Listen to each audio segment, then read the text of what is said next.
Last fall, I started kind of a crazy experiment. I wanted to see if I could grow some basic leafy vegetables all through the winter.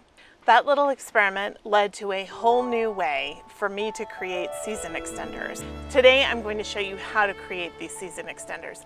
And by the way, I was able to use them from October until April. And I'm still using them here in the peak of the summer in slightly different ways.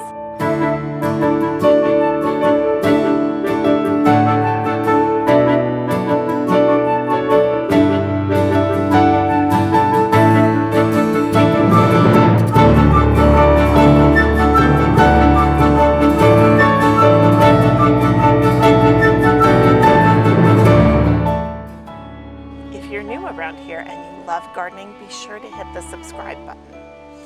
Okay, let's get started.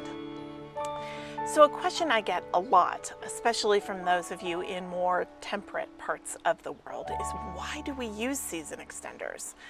Well, I'll give you a couple examples. First of all, I am in zone 5-6 and I'm in Colorado, not very far from Denver.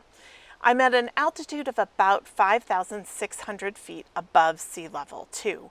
And our altitude really impacts a lot of our weather. Not only do we have extreme cold, but we also have really hot and dry summers. And we have higher than normal UV exposure. And that affects plants in the same way that it affects people. I use season extenders all year round. I use them in the spring to be able to start things earlier and to warm up the soil. I use them in the summer to provide hail protection and some shade from that intense UV light that we get here in Colorado. Those of you who garden in other parts of the country where the UV may not be as intense, you may want to provide shade to your full sun gardens. I think about gardeners in Texas, for example, when you're having just unbearable heat. Giving your plants a little shade in the afternoon can make all the difference. I can also keep plants going later into the fall and, as I proved last year, grow things all winter long. So my season extenders do exactly what they are designed to do.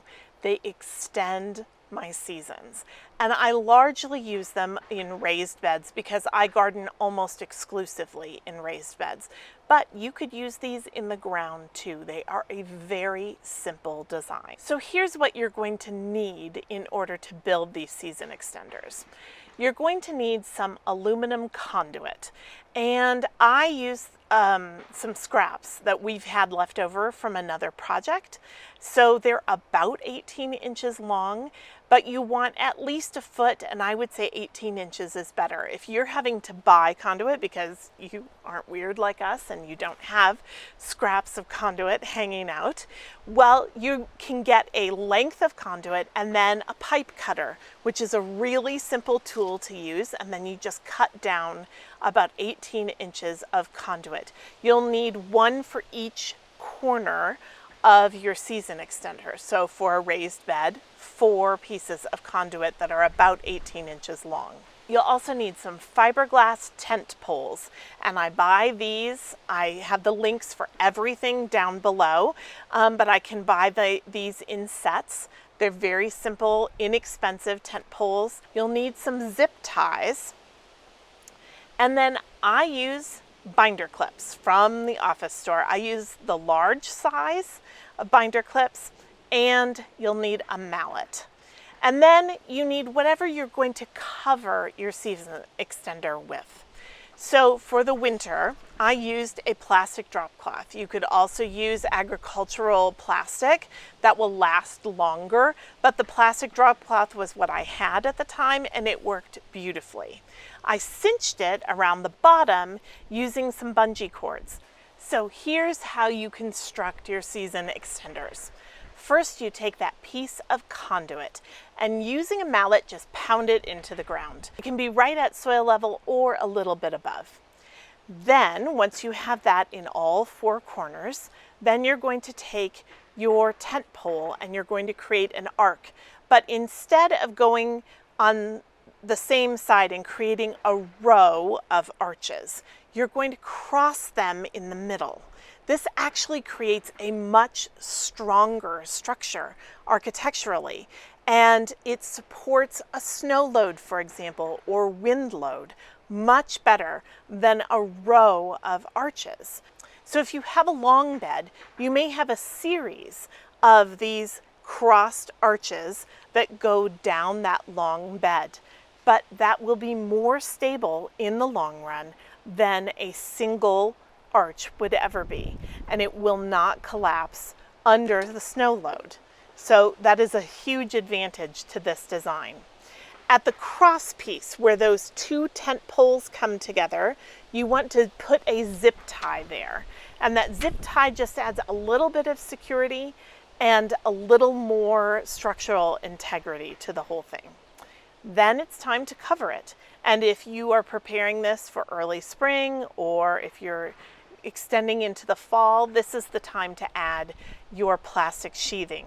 And you just cut it to the right size for your bed and then clip it to the tent poles with binder clips. Now, because it is very windy here in Colorado, and we are dealing with some rather extreme weather, including winds up to 100 miles an hour sometimes, I secured the entire bottom of my plastic sheathing with a series of bungee cords, and that held it very securely. You may not have that kind of wicked weather to contend with, and so you may be able to clip it or in some other way attach the bottom of that sheathing to the soil. Totally fine. Or to your bed. Also great. You might be able to use landscaping staples, for example, that kind of thing. For spring and summer, you can drape over your shade cloth or your hail cloth. You might want to use mosquito netting, especially if you're growing things like brassicas and you want to keep particular bugs out of your brassicas. Mosquito netting can work beautifully. I like to use burlap as a covering. It gives good shade, but still allows lots of moisture to come through and still allows dappled sunshine. So burlap is a great solution too. Once you have built the basic structure, you have a framework that you can connect all kinds of things to. You could even grow vines up them in the summer. They'd be beautiful, covered in a clematis or something else that's blooming. It'd be gorgeous. And I find those tent poles to be visually very unobstructive, so you can leave them up all year round.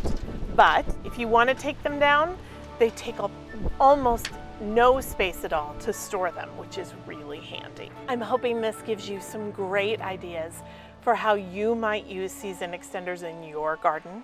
If you have questions, be sure to drop them below, and all of the supplies for everything that I've talked about are in the caption. Don't forget to like and subscribe, and happy gardening.